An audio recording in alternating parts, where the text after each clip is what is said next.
Nagsagawa tayo ng pangalawang pagdinig itong malawak at hindi matanggap-tanggap na pagkakalustay ng ating pera ukol nga sa paglalatag ng mga flood control projects. Siguro po napansin ninyo ang kaseryosohan po ng pagdinig dahil ako po mismo sa aking pangungunang salita. Nung makita ko po na hindi nila maibibigay yung listahan ng mga bilang ng flood control projects na tinawag nating multo o ghost projects, ay talagang sinabihan ko ng diretso ang ating Secretary Bonoan ng DPWH, hindi ko tatanggapin yung dalawang listahan na ibibigay mo sa akin. Sapagkat nung unang pagdinig pa lang, ang indication na sinasabi namin dyan, marami talaga yan. At napilitan kong sabihin sa kanya na sa estimate namin, hindi bababa sa 70 ghost projects. Bakit ang ibinibigay mo ay dalawa lang? Siguro napansin po nila na seryoso po talaga kami. Kaya ako ay nabigla sapagkat di ko inasahan na magbibitiw siya kagad. Nung araw na yon, nahuli kaming magkausap sa pamagitan ng text messaging. Pero nandun na po yun. Kanina,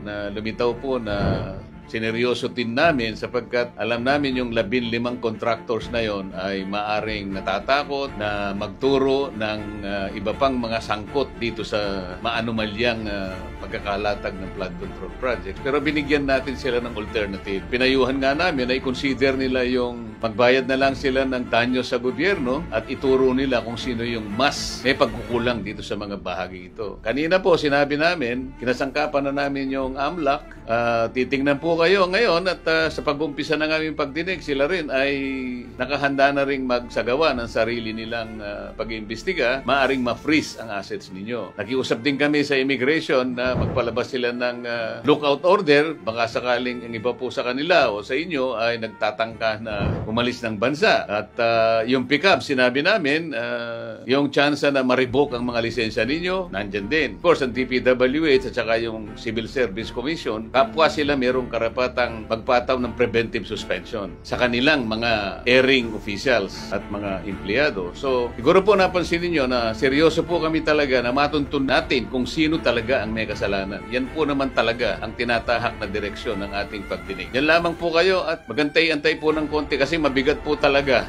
ang ganitong klaseng pag-usisa, lalong-lalo na malalaking tao siguro ang nasa likod po ng mga ito. Sumubaybay po kayo at sana'y pagtiwalaan po ninyo ang aming ginagawa para sa inyo.